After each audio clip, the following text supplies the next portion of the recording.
ರಾಜ್ಯದಲ್ಲಿ ಭಾರೀ ಮಳೆಯಾಗ್ತಾ ಇದ್ದು ದಕ್ಷಿಣ ಕನ್ನಡ, ಉತ್ತರ ಕನ್ನಡ, ಚಿಕ್ಕಮಗಳೂರು, ಕೊಡಗು ಜಿಲ್ಲೆಯಲ್ಲಿ ಶಾಲೆಗಳಿಗೆ ರಜೆ ಘೋಷಣೆ ಮಾಡಲಾಗಿದೆ. ರಾಜ್ಯದಲ್ಲಿ ಕಳೆದ ಕೆಲವು ದಿನಗಳಿಂದ ಭಾರೀ ಮಳೆಯಾಗ್ತಾ ಇದೆ. ಮುಂಜಾಗ್ರತಾ ಕ್ರಮವಾಗಿ ಶಾಲೆ ಕಾಲೇಜುಗಳಿಗೆ ಆಯಾ ಜಿಲ್ಲೆಯ ಜಿಲ್ಲಾಧಿಕಾರಿಗಳು ರಜೆಯನ್ನು ಘೋಷಣೆ ಮಾಡಿ ಆದೇಶವನ್ನು ಹೊರಡಿಸಿದ್ದಾರೆ.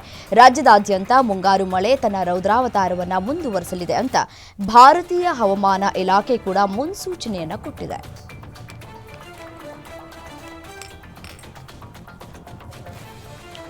ರಾಜ್ಯದಲ್ಲಿ ಭಾರೀ ಮಳೆಯಾಗ್ತಾ ಇದ್ದು ದಕ್ಷಿಣ ಕನ್ನಡ, ಉಡುಪಿ, ಉತ್ತರ ಕನ್ನಡ, ಚಿಕ್ಕಮಗಳೂರು, ಕೊಡಗು ಸೇರಿ ಹಲವೆಡೆ ರೆಡ್ ಅಲರ್ಟ್ ಘೋಷಣೆ ಮಾಡಲಾಗಿದೆ. ಮಳೆಗೆ ಹಲವೆಡೆ ಭಾರೀ ಅವಾಂತರಗಳೇ ಸೃಷ್ಟಿಯಾಗಿದೆ. ದಕ್ಷಿಣ ಕನ್ನಡ, ಉಡುಪಿ, ಉತ್ತರ ಕನ್ನಡ, ಚಿಕ್ಕಮಗಳೂರು, ಬೆಂಗಳೂರು ಸೇರಿ ಹಲವೆಡೆ ವ್ಯಾಪಕವಾಗಿ ಮಳೆಯಾಗ್ತಾ ಇದೆ. ಇಂದು ಕರಾವಳಿ, ಮಲೆನಾಡು ಮತ್ತು ದಕ್ಷಿಣ ಒಳನಾಡಿನ ಹಲವೆಡೆ ಭಾರೀ ಮಳೆಯಾಗುವ ಸಾಧ್ಯತೆ ಇದ್ದು ಜನರು ಜಾಗೃತಿಯಿಂದ ಇರಬೇಕು ಅಂತ ಎಚ್ಚರಿಕೆಯನ್ನು ನೀಡಲಾಗಿದೆ.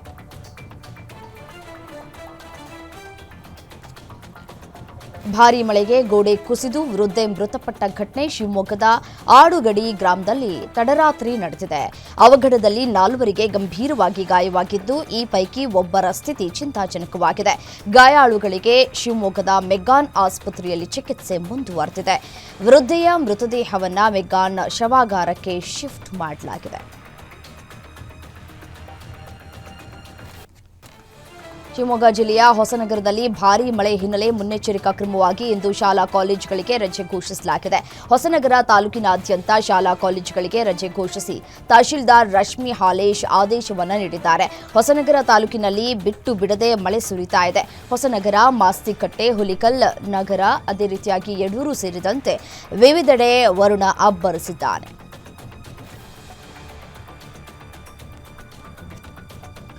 ಉಡುಪಿ ಜಿಲ್ಲೆಯಾದ್ಯಂತ ಭಾರೀ ಮಳೆಯಾಗ್ತಾ ಇದ್ದು ರೆಡ್ ಅಲರ್ಟ್ ಘೋಷಣೆಯಾಗಿದೆ. ಇದೀಗ ಮುಂಜಾಗ್ರತಾ ಕ್ರಮವಾಗಿ ಜಿಲ್ಲೆಯ ಎಲ್ಲಾ ಪ್ರಾಥಮಿಕ ಹಾಗೂ ಪ್ರೌಢಶಾಲೆ, ಪಿಯುಸಿ, ಐಟಿಐ ಕಾಲೇಜುಗಳಿಗೆ ರಜೆ ಘೋಷಿಸಲಾಗಿದೆ. ರಜೆ ಘೋಷಿಸಿ ಜಿಲ್ಲಾಧಿಕಾರಿ ಡಾಕ್ಟರ್ ವಿದ್ಯಾಕುಮಾರಿ ಆದೇಶ ಹೊರಡಿಸಿದ್ದಾರೆ.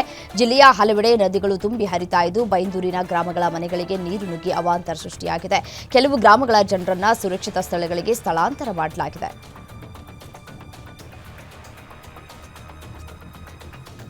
ಕೊಡಗು ಜಿಲ್ಲೆಯಲ್ಲಿ ವರುಣ ಅಬ್ಬರಿಸ್ತಾ ಇದ್ದು ಇಂದು ಕೂಡ ರೆಡ್ ಅಲರ್ಟ್ ಘೋಷಣೆ ಮಾಡಲಾಗಿದೆ. ಕಾವೇರಿ ನದಿಯ ಉಗಮ ಸ್ಥಾನವಾದ ತಲಕಾವೇರಿ, ಭಾಗಮಂಡಲ, ಬ್ರಹ್ಮಗಿರಿ, ತಪ್ಪಲಿನಲ್ಲಿ ಮಳೆ ಹೆಚ್ಚಾಗಿದೆ. ಈ ಹಿನ್ನೆಲೆ ಕಾವೇರಿ ನದಿ, ಲಕ್ಷ್ಮಣ ತೀರ್ಥ ನದಿಗಳು ಉಕ್ಕಿ ಹರಿತಿವೆ.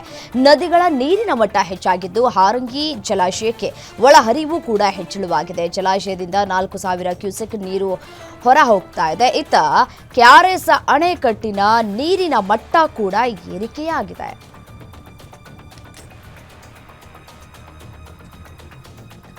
ದಕ್ಷಿಣ ಕನ್ನಡ ಜಿಲ್ಲೆಯ ನಗರ ಹಾಗೂ ಗ್ರಾಮೀಣ ಭಾಗದಲ್ಲಿ ನಿರಂತರ ಮಳೆ ಸುರಿತಾ ಇದೆ. ಧಾರಾಕಾರ ಮಳೆಯಿಂದ ಬೆಳ್ತಂಗಡಿ ತಾಲೂಕಿನ ನೇತ್ರಾವತಿ ನದಿ ಧುಮ್ಮಿಕ್ಕಿ ಹರಿತಾ ಇದೆ. ಇದರಿಂದ ಧರ್ಮಸ್ಥಳದ ಸ್ನಾನಘಟ್ಟದಲ್ಲಿ ನೀರಿನ ಹರಿವು ಹೆಚ್ಚಳವಾಗಿದ್ದು ತಾಲೂಕು ಆಡಳಿತ ಮತ್ತು ದೇವಸ್ಥಾನ ಸಮಿತಿ ಧರ್ಮಸ್ಥಳಕ್ಕೆ ಬರುವಂತಹ ಯಾತ್ರಾರ್ಥಿಗಳಿಗೆ ನದಿಗೆ ಇಳಿಯದಂತೆ ಸೂಚನೆಯನ್ನು ಕೂಡ ನೀಡಲಾಗಿದೆ.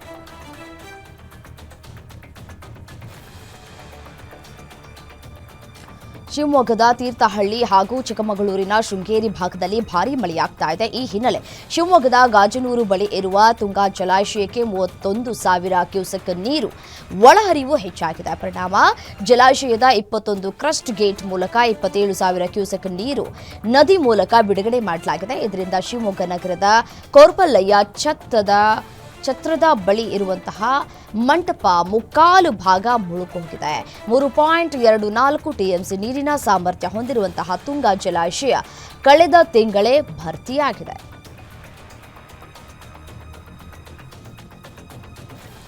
ಚಿಕ್ಕಮಗಳೂರಲ್ಲಿ ಗಾಳಿ ಸಹಿತ ಮಳೆ ಮುಂದುವರೆದಿದ್ದು ಹಲವು ಅವಾಂತರಗಳನ್ನು ಸೃಷ್ಟಿಸಿದೆ. ಮೂಡಿಗೆರೆ ಬೇಲೂರು ಮಾರ್ಗದ ನಂದೀಪುರ ಗ್ರಾಮದ ಬಳಿ ಬೃಹತ್ ಮರ ರಸ್ತೆಗೆ ಬಿದ್ದು ಸಂಚಾರ ಅಸ್ತವ್ಯಸ್ತವಾಗಿತ್ತು. ಮರ ತೆರವುಗೊಳಿಸುವುದಕ್ಕೆ ಪೊಲೀಸರು ಹಾಗೂ ಸ್ಥಳೀಯರು ಹರಸಾಹಸ ಪಟ್ಟರು. ಇದರಿಂದ ಕೆಲ ಹೊತ್ತು ಟ್ರಾಫಿಕ್ ಸಮಸ್ಯೆ ಉಂಟಾಗಿತ್ತು. ಮತ್ತೊಂದು ಕಡೆ ಮುಳ್ಳಯ್ಯನಗಿರಿ ದತ್ತಪೀಠಕ್ಕೆ ತೆರಳುವ ರಸ್ತೆಯಲ್ಲಿ ಹೆಮ್ಮರವೊಂದು ರಸ್ತೆಗೆ ಬಿದ್ದಿದೆ. ಕೊಪ್ಪ ತಾಲೂಕಿನ ಮೇಗೂರು ಬಳಿಯೂ ದೊಡ್ಡ ಮರ ಬುಡ ಸಮೇತ ಧರಶಾಹಿಯಾಗಿದೆ. ಅದೃಷ್ಟವಶಾತ್ ಯಾವುದೇ ಅನಾಹುತ ಸಂಭವಿಸಿಲ್ಲ.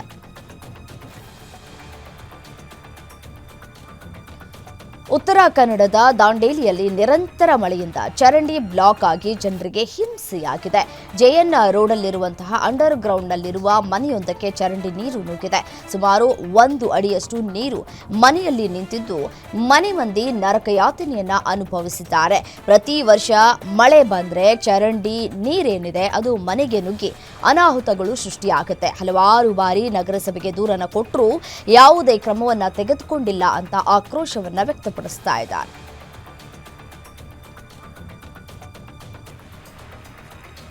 ಮಲೆನಾಡು ಭಾಗದಲ್ಲಿ ನಿರಂತರವಾಗಿ ವರ್ಷಧಾರೆ ಸುರಿತಾ ಇದ್ದು ಹಲವೆಡೆ ಅವಾಂತರಗಳು ಸಂಭವಿಸಿವೆ. ಭಾರೀ ಗಾಳಿ ಮಳೆಯಿಂದ ಮನೆ ಮೇಲೆ ಗುಡ್ಡ ಕುಸಿದು ಬಿದ್ದಿದೆ. ಮಂಗಳೂರಿನ ಕಣ್ಣೂರು ಬಳಿ ಘಟನೆ ನಡೆದಿದ್ದು 4 ಮನೆಗಳಿಗೆ ಸಂಪೂರ್ಣ ಹಾನಿಯಾಗಿದೆ. ಮೈಮೂನಾ ಎಂಬುವವರ ಮನೆ ಕುಸಿದು ಬಿದ್ದು ಮನೆಯವರು ಮದುವೆ ಸಮಾರಂಭಕ್ಕೆ ತೆರಳಿದಂತಹ ಸಂದರ್ಭದಲ್ಲಿ ಘಟನೆ ನಡೆದಿದೆ. ಸ್ಥಳಕ್ಕೆ ಅಧಿಕಾರಿಗಳು ಭೇಟಿ ಕೊಟ್ಟು ಪರಿಶೀಲನೆ ನಡೆಸಿದ್ದಾರೆ. ಜನರನ್ನ ಸುರಕ್ಷಿತ ಸ್ಥಳಕ್ಕೆ ಸ್ಥಳಾಂತರಿಸಲಾಗಿದೆ.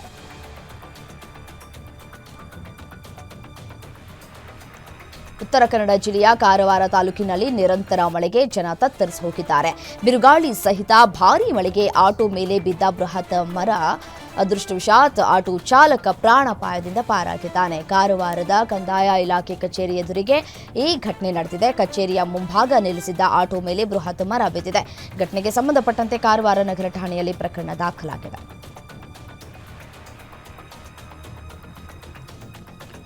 ಉತ್ತರ ಕನ್ನಡ ಜಿಲ್ಲೆಯಾದ್ಯಂತ ಮಳೆಯಾಗಿದ್ದು ಭಾರೀ ಅವಾಂತರವೇ ಸೃಷ್ಟಿಯಾಗಿದೆ. ನಿರಂತರ ಮಳೆಗೆ ಹಲವೆಡೆ ಭೂಕುಸಿತ ಕೂಡ ಉಂಟಾಗಿದೆ.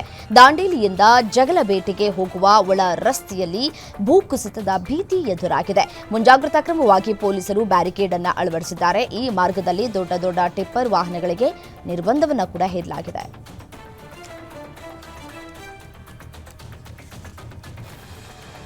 ದಕ್ಷಿಣ ಕನ್ನಡ ಜಿಲ್ಲೆಯ ಕಾಸರಗೋಡಿನ ಚೆರ್ಕಳದಲ್ಲಿ ನಿರಂತರ ಮಳೆಗೆ ರಾಷ್ಟ್ರೀಯ ಹೆದ್ದಾರಿ ತಡೆಗೋಡೆ ಧರಾಶಾಹಿಯಾಗಿದೆ.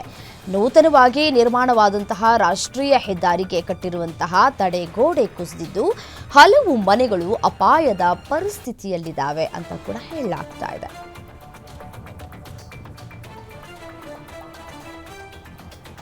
ಮಂಗಳೂರು ಜಿಲ್ಲೆಯಾದ್ಯಂತ ಮಳೆರಾಯ ಅಬ್ಬರಿಸಿದ್ದು ಫಲ್ಗುಣಿ ನದಿಯಲ್ಲಿ ನೀರಿನ ಅಬ್ಬರ ಜೋರಾಗಿದೆ. ಮರವೂರು ಡ್ಯಾಂನಿಂದ ಅದ್ಯಪಾಡಿ ಗ್ರಾಮಕ್ಕೆ ನೀರು ನುಗ್ಗಿದ್ದು ಸಂಪೂರ್ಣ ಮುಳುಗಡೆಯಾಗಿದೆ. ಮರವೂರು ಕಿಂಡಿ ಅಣೆಕಟ್ಟೆ ಅವೈಜ್ಞಾನಿಕ ನಿರ್ಮಾಣ ಮಾಡಿದ್ದು ಗ್ರಾಮದೊಳಗೆ ನೀರು ನುಗ್ತಾ ಇದೆ ಅಂತ ಜನರು ಆಕ್ರೋಶವನ್ನ ವ್ಯಕ್ತಪಡಿಸ್ತಾ ಇದ್ದಾರೆ.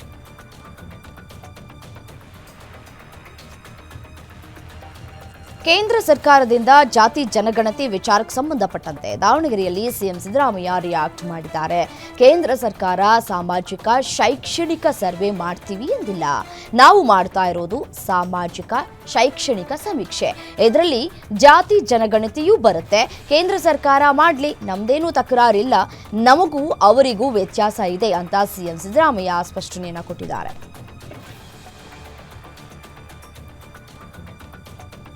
ದಾವಣಗೆರೆಯಲ್ಲಿ ನಡೆದಂತಹ ವಿವಿಧ ಇಲಾಖೆಯ ಯೋಜನೆಗಳ ಫಲಾನುಭವಿಗಳ ಸವಲತ್ತು ವಿತರಣೆ ಕಾರ್ಯಕ್ರಮದಲ್ಲಿ ಡಿಕೆಶಿ ಶಿಷ್ಯರ ಅಬ್ಬರ ಜೋರಾಗಿತ್ತು.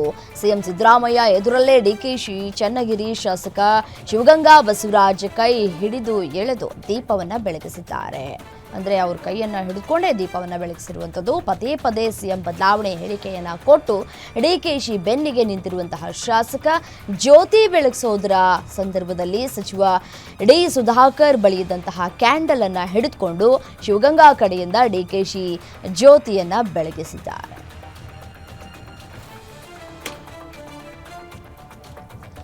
ಬೀದರ್ ಜಿಲ್ಲೆಯ ಬಸವಕಲ್ಯಾಣ ತಾಲೂಕಿನ ಗೌರ ಗ್ರಾಮದ ಬಳಿ ನಿರ್ಮಿಸಲಾದ 8 ಕಿಲೋಮೀಟರ್ ರಸ್ತೆ ಕಾಮಗಾರಿ ಪರಿಶೀಲನೆಗೆ ಬಂದಿದ್ದ ಅಧಿಕಾರಿಗಳ ಎದುರು ಬಿಜೆಪಿ ಕಾಂಗ್ರೆಸ್ ಕಾರ್ಯಕರ್ತರು ಹೈ ಡ್ರಾಮಾ ಮಾಡಿದ್ದಾರೆ.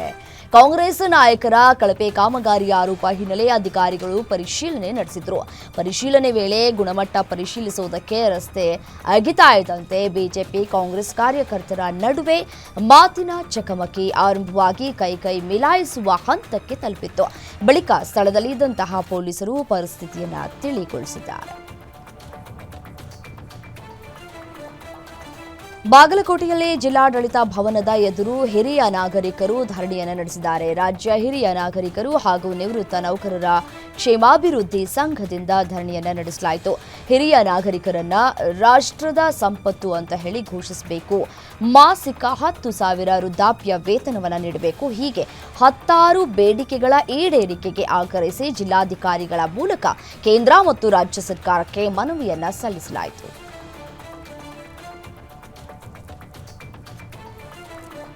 ಕಾಲ್ತುಳಿತ ಪ್ರಕರಣದಲ್ಲಿ ಸಿಎಂ ಡಿಸಿಎಂ ರಾಜೀನಾಮೆಗೆ ಒತ್ತಾಯಿಸಿ ಸರ್ಕಾರದ ವಿರುದ್ಧ ಬಿಜೆಪಿ ಪ್ರತಿಭಟನೆಯನ್ನು ನಡೆಸಿದೆ.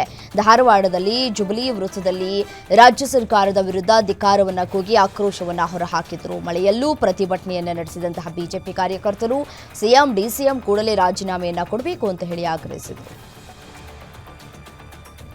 ತಂಡಕ್ಕೆ ಮೂಲ ವಾರಸುದಾರರೇ ಬಿಸಿಸಿಐ, ಐಸಿಸಿ ಸಮಿತಿಗಳು. ಈ ಸಮಿತಿಯ ಮುಖ್ಯಸ್ಥರು ಐಸಿಸಿ ಮುಖ್ಯಸ್ಥರಾದ ಜೈಶಾ ಇವರ ವಿರುದ್ಧ ಇಲ್ಲಿಯವರೆಗೂ ಯಾವುದೇ ರೀತಿಯ ಕ್ರಮವನ್ನು ಕೈಗೊಂಡಿಲ್ಲ. ಇದರ ಸಂಪೂರ್ಣ ಹೊಣೆಯನ್ನು ಈ ಸಮಿತಿಗಳೇ ವಹಿಸಿಕೊಳ್ಳಬೇಕು ಅಂತ ಕೆಪಿಸಿಸಿ ನಿಯೋಗ ಯಾಕೆ ಸದಸ್ಯ ತನಿಖಾ ಆಯೋಗಕ್ಕೆ ದೂರನ್ನು ನೀಡಿದೆ. ಕೆಪಿಸಿಸಿ ಪ್ರಧಾನ ಕಾರ್ಯದರ್ಶಿ ಎನ್ ಮನೋಹರ್ ನೇತೃತ್ವದಲ್ಲಿ ಕೆಪಿಸಿಸಿ ನಿಯೋಗ ಕಾಲ್ತುಳಿತ ದುರಂತ ಸಂಬಂಧ ತನಿಖೆಗಾಗಿ ರಚಿಸಲಾದ ಏಕ ಸದಸ್ಯ ಆಯೋಗಕ್ಕೆ ದೂರನ್ನು ನೀಡಿತು.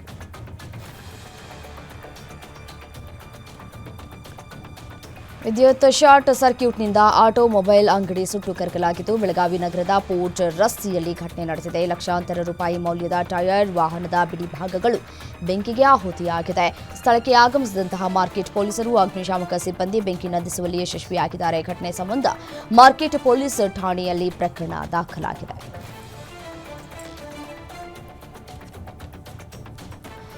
ಸಿಕೆಪಿ ಮೆಡಿಕಲ್ ಅಂದರೆ ವೈದ್ಯ ಹೇಳಿದ್ದು ಹಾಲು ಅನ್ನ, ರೋಗಿ ಬಯಸಿದ್ದು ಹಾಲು ಅನ್ನ ಅಂತ ಒಂದು ಗಾದೆ ಮಾತಿದೆ. ಆದರೆ ವೈದ್ಯ ಹೇಳಿದ್ದೇ ಒಂದು, ರೋಗಿ ತಿಂದಿದ್ದೇ ಮತ್ತೊಂದು. ವೈದ್ಯ ಬರೆದುಕೊಟ್ಟ ಮಾತ್ರೆ ಬಿಟ್ಟು ಮೆಡಿಕಲ್ ಸ್ಟೋರ್ನವರು ಬೇರೆಯದ್ದೇ ಮಾತ್ರೆಯನ್ನು ಕೊಟ್ಟಿದ್ದಾರೆ. ಆ ಮಾತ್ರೆ ಸೇವಿಸಿ ವ್ಯಕ್ತಿ ಸ್ಥಳದಲ್ಲೇ ಕುಸಿದು ಬಿದ್ದಿದ್ದಾನೆ.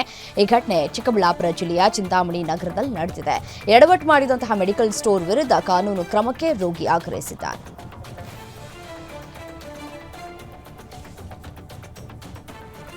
ಟ್ರ್ಯಾಕ್ಟರ್ ಬೈಕ್ ನಡುವೇಡಿಕೆಯಾಗಿ ಮಹಿಳೆ ಸ್ಥಳದಲ್ಲೇ ಸಾವನ್ನಪ್ಪಿರುವಂತಹ ಘಟನೆ ನೆಲಮಂಗಲ ತಾಲೂಕಿನ ದಾಬಾಸ್ಪೇಟೆಯಲ್ಲಿ ನಡೆದಿದೆ. ಗಂಗಾಬಾಯಿ ಮೃತಪಟ್ಟ ಮಹಿಳೆ ಅಂತ ಗುರುತಿಸಲಾಗಿದೆ. ಬೈಕ್ ಚಾಲನೆ ಮಾಡ್ತಾ ಇದ್ದ ನಾಗೇಶ್ ನಾಯ್ಕ್ಗೆ ಗಂಭೀರವಾಗಿ ಗಾಯವಾಗಿದ್ದು ಸ್ಥಳೀಯ ಆಸ್ಪತ್ರೆಗೆ ದಾಖಲು ಮಾಡಲಾಗಿದೆ. ಘಟನೆ ಸಂಬಂಧ ದಾಬಾಸ್ಪೇಟೆ ಪೊಲೀಸ್ ಠಾಣೆಯಲ್ಲಿ ಪ್ರಕರಣ ದಾಖಲಾಗಿದೆ. ಕಾರ್ಮಿಕರ ಅಚಾತುರ್ಯದಿಂದ 2 ಎಕರೆ ಕಾಫಿ ತೋಟ ಸಂಪೂರ್ಣ ನಾಶವಾಗಿರುವಂತಹ ಘಟನೆ ಹಾಸನದ ಸಕಲೇಶಪುರ ತಾಲೂಕಿನ ಯಡಿಕೆರೆ ಗ್ರಾಮದಲ್ಲಿ ನಡೆದಿದೆ. ಕಾರ್ಮಿಕರು ಔಷಧಿ ಬದಲು ಕಳೆನಾಶಕ ಸಿಂಪಡಣೆಯನ್ನ ಮಾಡಿದ್ದು 6 ಲಕ್ಷ ಮೌಲ್ಯದ 2 ಎಕರೆಗೂ ಹೆಚ್ಚು ಕಾಫಿ ಬೆಳೆ ನಾಶವಾಗಿದೆ. ವೈಕೆ ಸುಬ್ಬೇಗೌಡರಿಗೆ ಸೇರಿದ ಕಾಫಿ ತೋಟ ಇದಾಗಿದ್ದು ಕಾರ್ಮಿಕರ ತಪ್ಪಿನಿಂದ ಮಾಲೀಕರು ಕಂಗಾಲಾಗಿದ್ದಾರೆ.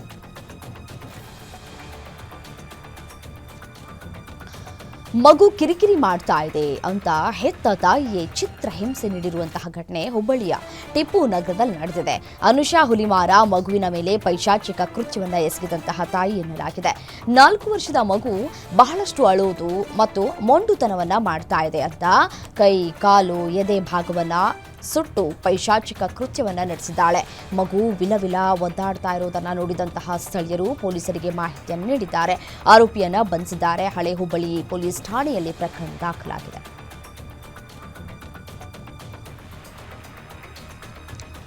ರಾಯಚೂರು ಜಿಲ್ಲೆ ದೇವದುರ್ಗ ತಾಲೂಕಿನ ಮುದುಗೋಟ್ ಗ್ರಾಮದ ಬಳಿ ರಾತ್ರಿ ಹೊತ್ತು ಹೊಲದಲ್ಲಿ ಮೊಸಳೆ ಪ್ರತ್ಯಕ್ಷವಾಗಿದೆ. ಜಮೀನಿಗೆ ಬಂದ ಮೊಸಳೆ ಕಂಡು ರೈತರು ಆತಂಕಕ್ಕೆ ಒಳಗಾಗಿದ್ದಾರೆ. ಅರಣ್ಯ ಇಲಾಖೆಗೆ ಮಾಹಿತಿಯನ್ನು ಕೊಟ್ಟಿದ್ದು, ಮಾಹಿತಿಯನ್ನು ಆಧರಿಸಿ ಸ್ಥಳಕ್ಕೆ ಭೇಟಿಯನ್ನು ಕೊಟ್ಟಂತಹ ಅರಣ್ಯ ಅಧಿಕಾರಿಗಳು ಮೊಸಳೆಯನ್ನ ಸೆರೆ ಹಿಡಿದು ಕೃಷ್ಣಾ ನದಿಗೆ ಬಿಟ್ಟಿದ್ದಾರೆ.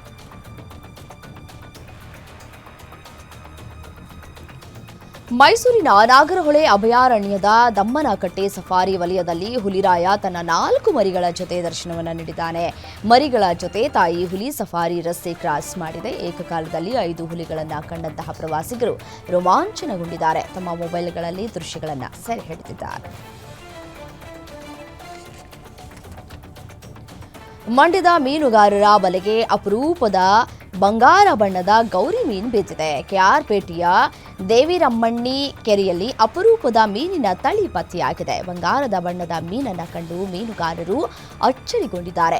ರಾಮಚಂದ್ರ ನಾಯಕ ಕೆರೆಯಲ್ಲಿ ಬೀಸಿದ್ದ ಬಲೆಗೆ ಸಿಕ್ಕಂತಹ ಅಪರೂಪದ ಮೀನಿನ ತಳಿ ಸಿಕ್ಕಿದೆ.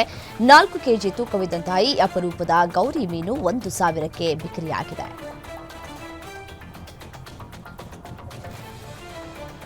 ಮಲೆನಾಡು ಶಿವಮೊಗ್ಗದಲ್ಲಿ ವರುಣನ ಆರ್ಭಟ ಮುಂದುವರೆದಿದೆ. ಸಾಗರ ತಾಲೂಕಿನ ಸಾಗರ ಹಾಗೂ ಶರಾವತಿ ಕಣಿವೆ ಭಾಗದಲ್ಲಿ ಧಾರಾಕಾರ ಮಳೆಯಾಗಿದೆ. ಈ ಹಿನ್ನೆಲೆ ವಿಶ್ವವಿಖ್ಯಾತ ಜೋಗ ಜಲಪಾತ ಜೀವಕಳೆಯನ್ನ ಪಡೆದುಕೊಂಡಿದೆ. ಧುಮ್ಮಿಕ್ಕಿ ಹರಿಯುವಂತಹ ಜಲಧಾರೆ ಪ್ರವಾಸಿಗರನ್ನ ಕೈ ಬೀಸಿ ಕರೀತಾ ಇದೆ. ರಾಜ ರಾಣಿ ರೋರರ್ ರಾಕೆಟ್ ಆರ್ಭಟವನ್ನು ನೋಡುವುದಕ್ಕೆ ತಂಡೋಪತಂಡವಾಗಿ ಪ್ರವಾಸಿಗರು ಆಗಮಿಸ್ತಾ ಇದ್ದಾರೆ. ಮಹಾರಾಷ್ಟ್ರದಲ್ಲೂ ವರುಣ ಅಬ್ಬರಿಸಿದ್ದು ಮಹಾಮಳೆಗೆ 18 ಮಂದಿ ಮೃತಪಟ್ಟಿದ್ದು 65 ಮಂದಿ ಗಾಯಗೊಂಡಿದ್ದಾರೆ. ಭಾರೀ ಮಳೆ, ರಸ್ತೆ ಅಪಘಾತ, ಸೇತುವೆ ಕುಸಿತ, ಸಿಡಿಲು ಬಡಿದಿರುವುದು ಹಾಗೂ ಅಗ್ನಿ ಅನಾಹುತದಿಂದ ಮೃತಪಟ್ಟಿರುವವರ ಬಗ್ಗೆ ವರದಿಯಾಗಿದೆ ಅಂತ ರಾಜ್ಯ ವಿಪತ್ತು ನಿರ್ವಹಣಾ ಪಡೆ ತಿಳಿಸಿದೆ. ಮಹಾರಾಷ್ಟ್ರದಲ್ಲಿ ನೈಋತ್ಯ ಮಾರುತವು ಚುರುಕಾಗಿದೆ. ತಗ್ಗು ಪ್ರದೇಶಗಳಲ್ಲಿ ನೀರು ತುಂಬಿದೆ ಅಂತ ವರದಿಯಲ್ಲಿ ತಿಳಿಸಲಾಗಿದೆ. ಕೇರಳದಲ್ಲಿ ಭಾರೀ ಮಳೆ ಮುಂದುವರೆದಿದೆ. ರಸ್ತೆ, ರೈಲು ಸಂಚಾರದಲ್ಲಿ ವ್ಯತ್ಯಯ ಉಂಟಾಗಿದೆ. ರಾಜ್ಯದ ಉತ್ತರ ಭಾಗದಲ್ಲಿ ವ್ಯಾಪಕ ಮಳೆಯಾಗ್ತಾ ಇರುವ ಕಾರಣ ನದಿಗಳ ನೀರಿನ ಮಟ್ಟವು ಅಪಾಯದ ಮಟ್ಟವನ್ನು ಮೀರಿ ಹರಿತಾ ಇದೆ. ಕಣ್ಣೂರು, ಕಾಸರಗೋಡು ಜಿಲ್ಲೆಯಲ್ಲಿ ಹಲವು ಮನೆಗಳಿಗೆ ನೀರು ನುಗ್ಗಿದ್ದು ನೂರಾರು ಮಂದಿಯನ್ನ ಮನೆಯಿಂದ ಆಶ್ರಯ ಕೇಂದ್ರಗಳಿಗೆ ಸ್ಥಳಾಂತರ ಮಾಡಲಾಗಿದೆ.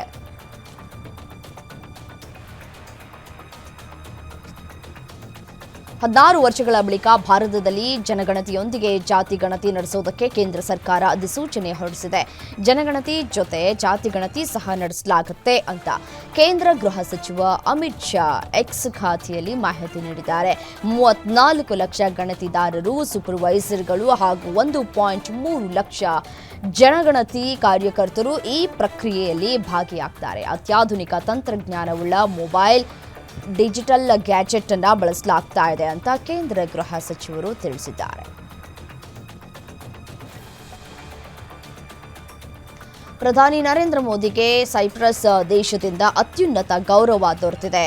ಸೈಪ್ರಸ್ ಅಧ್ಯಕ್ಷ Nikos Christodoulides grand cross of the order of Makarios 3 ಪ್ರಶಸ್ತಿಯನ್ನು ನೀಡಿ ಗೌರವಿಸಿದ್ದಾರೆ. ಈ ಪ್ರಶಸ್ತಿ ಸೈಪ್ರಸ್ ನೀಡುವ ನೈಟ್ಹುಡ್ ಗೌರವವಾಗಿದೆ. ಈ ವೇಳೆ ಮಾತನಾಡಿರುವಂತಹ ಪ್ರಧಾನಿ ಮೋದಿ ಈ ಗೌರವಕ್ಕಾಗಿ ಸೈಪ್ರಸ್ ಅಧ್ಯಕ್ಷರಿಗೆ ಕೃತಜ್ಞತೆಗಳನ್ನು ವ್ಯಕ್ತಪಡಿಸಿದ್ದಾರೆ. ಇದು ವಸುಧೈವ ಕುಟುಂಬಕಂ ಎಂಬ ಸಿದ್ಧಾಂತಕ್ಕೆ ಸಂದ ಗೌರವವಾಗಿದೆ ಅಂತ ಹೇಳಿದ್ದಾರೆ.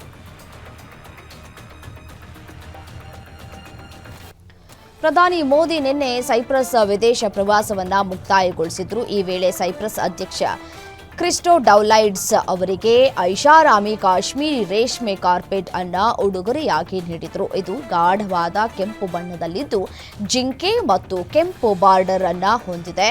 ಇದು ಕಾಶ್ಮೀರಿ ಕುಶಲಕರ್ಮಿಗಳ ಪರಂಪರೆಯನ್ನ ಪ್ರತಿನಿಧಿಸುವುದು ಅಲ್ಲದೆ ಭಾರತೀಯ ಕರಕುಶಲತೆಯ ಸಂಕೇತವೂ ಆಗಿದೆ. ಪ್ರಧಾನಿ ನರೇಂದ್ರ ಮೋದಿ ನಿನ್ನೆ ತಮ್ಮ 2 ದಿನಗಳ ಸೈಪ್ರಸ್ ಭೇಟಿಯನ್ನು ಮುಗಿಸಿ ಕೆನಡಾಕ್ಕೆ ತೆರಳಿದ್ರು. ಭಾನುವಾರ ಪ್ರಧಾನಿ ಮೋದಿ ಸೈಪ್ರಸ್ಗೆ ಆಗಮಿಸಿದ್ರು. ಇದು ಕಳೆದ 2 ದಶಕಗಳಲ್ಲಿ ಭಾರತೀಯ ಪ್ರಧಾನಿಯೊಬ್ಬರು ಸೈಪ್ರಸ್ಗೆ ನೀಡಿದಂತಹ ಮೊದಲ ಭೇಟಿಯಾಗಿತ್ತು. ಕೆನಡಾದಲ್ಲಿ ಇಂದು ಆಲ್ಬರ್ಟಾದ ಕನನಾಸ್ಕಿಸ್ನಲ್ಲಿ ನಡೆಯಲಿರುವಂತಹ 51ನೇ G7 ಶೃಂಗಸಭೆಯಲ್ಲಿ ಮೋದಿ ಭಾಗವಹಿಸಲಿದ್ದಾರೆ.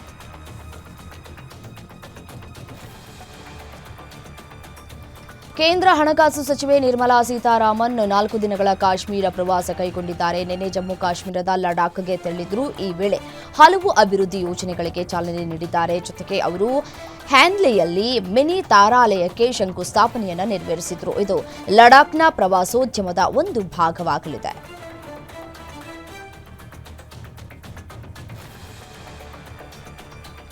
ಮೇಘಾಲಯಕ್ಕೆ ಹನಿಮೂನ್ಗೆ ತೆರಳಿದ್ದಾಗ ಪತಿಯನ್ನ ಹತ್ಯೆಗೈದು ಪೊಲೀಸರ ಅತಿಥಿಯಾಗಿರುವ ಸೋನಂ ಬುರ್ಖಾ ಧರಿಸಿ ಇಂದೋರ್ ತಲುಪಿದ್ಲು ಅಂತ ತನಿಖೆಯ ಸಂದರ್ಭದಲ್ಲಿ ತಿಳಿದು ಬಂದಿದೆ.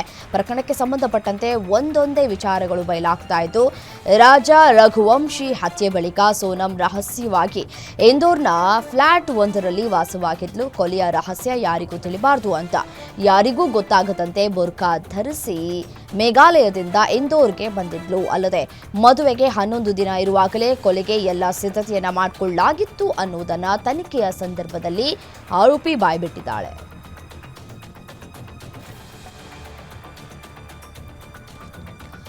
ಉತ್ತರ ಪ್ರದೇಶದ ಅಮ್ರೋಹಾ ಜಿಲ್ಲೆಯ ಲೈಸೆನ್ಸ್ ಪಡೆದ ಪಟಾಕಿ ಕಾರ್ಖಾನೆಯಲ್ಲಿ ಸ್ಫೋಟ ಸಂಭವಿಸಿದೆ. ಈ ಘಟನೆಯಲ್ಲಿ 4 ಮಹಿಳೆಯರು ಸಾವನ್ನಪ್ಪಿದ್ದು 6 ಮಂದಿ ಗಾಯಗೊಂಡಿದ್ದಾರೆ. ತಕ್ಷಣ ಪೊಲೀಸರು ಮತ್ತು ಆಂಬ್ಯುಲೆನ್ಸ್ ಸ್ಥಳಕ್ಕೆ ಧಾವಿಸಿದೆ. ರಕ್ಷಣಾ ಕಾರ್ಯಾಚರಣೆ ನಡೆಸಿದ್ದು ಗಾಯಾಳುಗಳನ್ನು ಆಸ್ಪತ್ರೆಗೆ ರವಾನಿಸಲಾಗಿದೆ ಅಂತ ಅಮ್ರೋಹಾ ಎಸ್ಪಿ ಅಮಿತ್ ಕುಮಾರ್ ಆನಂದ್ ಅವರು ತಿಳಿಸಿದ್ದಾರೆ.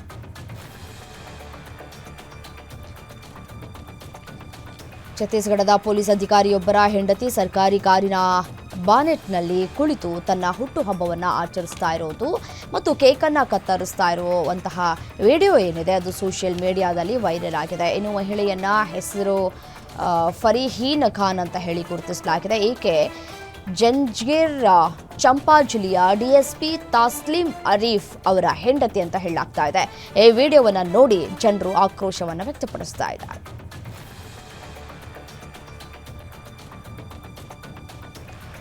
ತಾಜ್ ಮಹಲ್ ಜಗತ್ತಿನ 7 ಅದ್ಭುತಗಳಲ್ಲಿ ಒಂದು.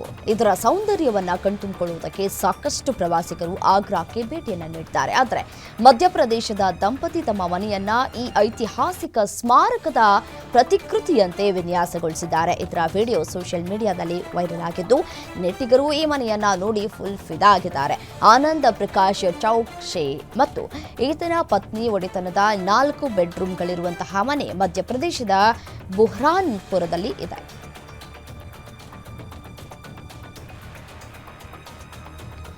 ಮಧ್ಯಪ್ರಾಚ್ಯ ರಾಷ್ಟ್ರಗಳಾದ ಇರಾನ್ ಮತ್ತು ಇಸ್ರೇಲ್ ನಡುವಿನ ಯುದ್ಧದ ಆತಂಕ ದಿನೇ ದಿನೇ ಹೆಚ್ಚಾಗ್ತಲೇ ಇದೆ. ಸದ್ಯ ಉಭಯ ರಾಷ್ಟ್ರಗಳ ನಡುವಿನ ಯುದ್ಧ ತೀವ್ರ ಸ್ವರೂಪವನ್ನು ಪಡೆದುಕೊಂಡಿದ್ದು, 3ನೇ ಮಹಾಯುದ್ಧಕ್ಕೆ ಕೌಂಟ್ ಡೌನ್ ಶುರುವಾಯಿತಾ ಎಂಬ ಅನುಮಾನಗಳು ಶುರುವಾಗಿದೆ.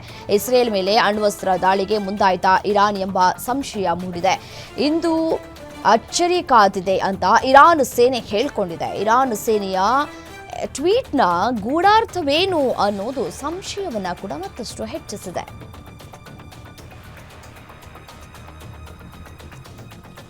ಇಸ್ರೇಲ್ ಹಾಗೂ ಇರಾನ್ ನಡುವಿನ ಸಂಘರ್ಷ 5ನೇ ದಿನಕ್ಕೆ ಕಾಲಿಟ್ಟಿದ್ದು, ನಿನ್ನೆ ನೇರ ಪ್ರಸಾರ ಮಾಡ್ತಾ ಇದ್ದ ಇರಾನ್ ಟಿವಿ ಚಾನೆಲ್ನ ಕಾಂಪೌಂಡ್ಗೆ ಇಸ್ರೇಲ್ನ ಕ್ಷಿಪಣಿ ಬಡಿದಿದೆ. ಇದರ ದೃಶ್ಯಗಳು ಸಾಮಾಜಿಕ ಜಾಲತಾಣಗಳಲ್ಲಿ ವೈರಲ್ ಆಗಿವೆ. ಆ ಸಮಯದಲ್ಲಿ ಸುದ್ದಿಗಳನ್ನು ಓದ್ತಾ ಇದ್ದಂತಹ ನ್ಯೂಸ್ ಆಂಕರ್ ಸಹಾರ್ ಇಮಾಮಿ ನಡುಗುತ್ತಾ ಇದ್ದಂತೆ ಕಂಡುಬಂದಂತಹ ಸ್ಟುಡಿಯೋದಲ್ಲಿನ ತನ್ನ ಸೀಟಿನಿಂದ ತಟ್ಟನೆ ಏಳುವಂತೆ ಕಾಣಿಸ್ತಾ ಇದೆ. ತದನಂತರ ಆಕೆ ಅಲ್ಲಿಂದ ಪರಾರಿಯಾಗಿದ್ದಾರೆ. ಈ ಇಡೀ ದೃಶ್ಯಗಳು, ಈ ವಿಡಿಯೋಗಳು ವೈರಲ್ ಆಗ್ತಿವೆ. ಇಸ್ರೇಲ್ ಪ್ರಧಾನಿ ಬೆಂಜಮಿನ್ ನೆತನ್ಯಾಹು ಅವರು ಇರಾನ್ ವಿರುದ್ಧ ಸ್ಫೋಟಕ ಆರೋಪಗಳನ್ನು ಮಾಡಿದ್ದಾರೆ. ಅಮೆರಿಕದ ಅಧ್ಯಕ್ಷ ಡೊನಾಲ್ಡ್ ಟ್ರಂಪ್ ಅವರನ್ನ ಒಮ್ಮೆ ಅಲ್ಲ 2 ಬಾರಿ ಹತ್ಯೆ ಮಾಡುವುದಕ್ಕೆ ಇರಾನ್ ಸರ್ಕಾರ ಪ್ರಯತ್ನಿಸಿದೆ ಅಂತ ಹೇಳಿದ್ದಾರೆ. ತನ್ನ ಪರಮಾಣು ಸಮರದ ವಿರುದ್ಧ ದೃಢವಾಗಿ ನಿಂತಿರುವಂತಹ ಟ್ರಂಪ್ ರವರ ವಿರುದ್ಧ ಇರಾನ್ ಒಳಗೊಳಗೆ ಕುದಿತಾ ಇದೆ. ಇರಾನ್ಗೆ ಟ್ರಂಪ್ ಅತಿ ದೊಡ್ಡ ಶತ್ರು ಅಂತ ಬೆಂಜಮಿನ್ ಎಚ್ಚರಿಕೆಯನ್ನು ಕೊಟ್ಟಿದ್ದಾರೆ.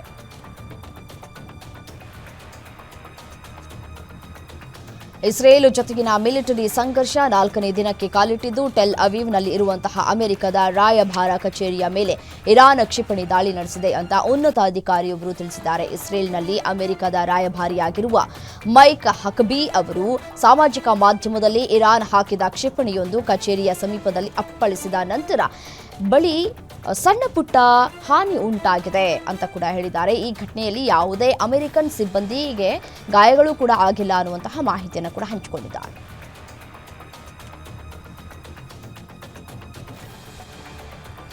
ಇಸ್ರೇಲ್ ಹಾಗೂ ಇರಾನ್ ನಡುವಿನ ಸಂಘರ್ಷ 4ನೇ ದಿನಕ್ಕೆ ಕಾಲಿಟ್ಟಿದೆ. ಅಪಾರ ಪ್ರಮಾಣದ ಕ್ಷಿಪಣಿ ದಾಳಿಗಳು ನಡೀತಾ ಇದೆ. ಇದೀಗ ಇರಾನ್ ಮೇಲೆ ಪರಮಾಣು ಬಾಂಬ್ ಹಾಕಿದರೆ ಪಾಕಿಸ್ತಾನ ಇಸ್ರೇಲ್ ಮೇಲೆ ಪರಮಾಣು ದಾಳಿ ನಡೆಸುತ್ತದೆ ಅಂತ ಇರಾನಿನ ಗಣ್ಯ ಪಡೆಗಳ ಉನ್ನತ ಅಧಿಕಾರಿಯೊಬ್ಬರು ಮಧ್ಯಪ್ರಾಚ್ಯದಲ್ಲಿ ಹೆಚ್ಚುತ್ತಾ ಇರುವ ಉದ್ವಿಗ್ನತೆಯ ನಡುವೆಯೇ ಈ ಹೇಳಿಕೆ ನೀಡಿದ್ದಾರೆ. ಆದರೆ ಈ ಹೇಳಿಕೆಯನ್ನ ಇಸ್ಲಾಮಾಬಾದ್ ತಕ್ಷಣವೇ ತಿರಸ್ಕರಿಸಿದೆ.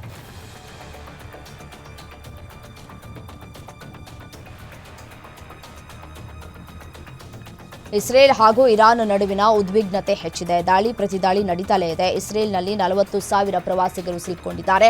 ಸದಾ ಸೈರನ್ ಸದ್ದು, ವಿಮಾನಗಳ ಹಾರಾಟ, ವಿಮಾನಗಳು ನೆಲಕ್ಕೆ ಅಪ್ಪಳಿಸುವಂತಹ ರೀತಿ ಕಂಡು ಬೆಚ್ಚಿ ಬಿದ್ದಿದ್ದಾರೆ. 1,595 ಭಾರತೀಯ ವಿದ್ಯಾರ್ಥಿಗಳು ಇರಾನ್ನಲ್ಲಿ ಸಿಲುಕಿಕೊಂಡಿದ್ದಾರೆ. ಅವರಲ್ಲಿ 140 ವಿದ್ಯಾರ್ಥಿಗಳು ಟೆಹರಾನ್ ವಿಶ್ವವಿದ್ಯಾಲಯದಲ್ಲಿ ವೈದ್ಯಕೀಯ ಅಧ್ಯಯನವನ್ನು ಮಾಡ್ತಾ ಇದ್ದಾರೆ. ಈ ವಿದ್ಯಾರ್ಥಿಗಳಲ್ಲದೆ 183 ಭಾರತೀಯ ಯಾತ್ರಿಕರು ಸಹ ಇರಾನ್ನಲ್ಲಿ ಸಿಲುಕೊಂಡಿದ್ದಾರೆ ಅಂತ ಓವೈಸಿ ತಿಳಿಸಿದ್ದಾರೆ.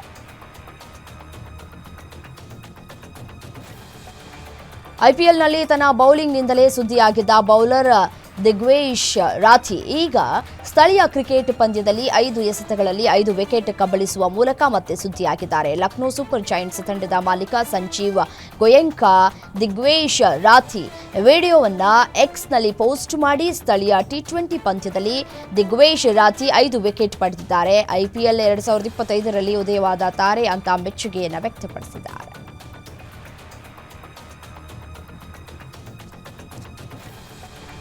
ರಿಷಬ್ ಶೆಟ್ಟಿ ನಟನೆಯ ಕಾಂತಾರ ಚಾಪ್ಟರ್ 1 ಚಿತ್ರತಂಡಕ್ಕೆ ಮತ್ತೊಂದು ಕಂಟಕ ಎದುರಾಗಿದೆ. ಶಿವಮೊಗ್ಗ ಜಿಲ್ಲೆಯ ಹೊಸನಗರ ತಹಶೀಲ್ದಾರ್ ರಶ್ಮಿ ಅವರು ಕಾಂತಾರ ಚಿತ್ರತಂಡಕ್ಕೆ ನೋಟಿಸ್ ಕೊಟ್ಟಿದ್ದಾರೆ. ಇತ್ತೀಚೆಗೆ ಚಿತ್ರೀಕರಣದ ವೇಳೆ ಮಾಣಿ ಡ್ಯಾಂ ಹಿನ್ನೀರಿನಲ್ಲಿ ದೋಣಿ ಮಗುಚಿ ಅವಘಡ ಸಂಭವಿಸಿದ್ದರ ಬಗ್ಗೆ ವರದಿಯಾಗಿತ್ತು. ಈ ಹಿನ್ನೆಲೆಯಲ್ಲಿ ಸ್ಪಷ್ಟನೆ ನೀಡುವಂತೆ ಕಾಂತಾರ ಚಿತ್ರತಂಡಕ್ಕೆ ನೋಟಿಸ್ ನೀಡಲಾಗಿದೆ. ಶೂಟಿಂಗ್ಗೆ ಪಡೆದಂತಹ ಅನುಮತಿ ಪತ್ರವನ್ನು ಹಾಜರುಪಡಿಸಲು ಸೂಚಿಸಲಾಗಿದೆ. ನೋಟಿಸ್ ತಲುಪಿದ 3 ದಿನದ ಒಳಗೆ ಹಾಜರುಪಡಿಸುವುದಕ್ಕೆ ಸೂಚನೆಯನ್ನು ನೀಡಲಾಗಿದ್ದು, ಇಲ್ಲದೇ ಇದ್ದರೆ ಕ್ರಮವನ್ನು ಕೈಗೊಳ್ಳುವುದಾಗಿ ತಹಶೀಲ್ದಾರ್ ಎಚ್ಚರಿಕೆಯನ್ನು ಕೊಟ್ಟಿದ್ದಾರೆ.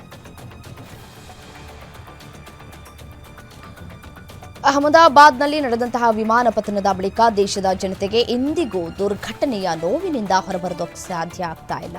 ಈ ವೇಳೆ ಏರ್ ಇಂಡಿಯಾ ವಿಮಾನದಲ್ಲಿ ಪ್ರಯಾಣಿಸಿ ಧೈರ್ಯ ಹೇಳುವ ಪೋಸ್ಟ್ ಹಾಕಿದ್ದಾರೆ ನಟಿ ರವೀನಾ ಟಂಡನ್. ಏರ್ ಇಂಡಿಯಾದ ಟಿಕೆಟ್ ಪಡೆದು ವಿಮಾನದಲ್ಲಿ ಕುಳಿತಿರುವಂತಹ ಫೋಟೋಗಳನ್ನು ಇನ್ಸ್ಟಾಗ್ರಾಂನಲ್ಲಿ ಪೋಸ್ಟ್ ಮಾಡಿರುವ ರವೀನಾ, ಏರ್ ಇಂಡಿಯಾ ಸಿಬ್ಬಂದಿಗಳಲ್ಲಿ ಇನ್ನೂ ಅವಿತಿರುವ ಬೇಸರ, ದುಃಖದಿಂದ ಕೂಡಿರುವ ನಗು ಹಾಗೂ ಪ್ರಯಾಣಿಕರ ಮೌನದ ಕುರಿತು ಸುದೀರ್ಘವಾಗಿ ಅನಿಸಿಕೆಯನ್ನು ಹಂಚಿಕೊಂಡಿದ್ದಾರೆ.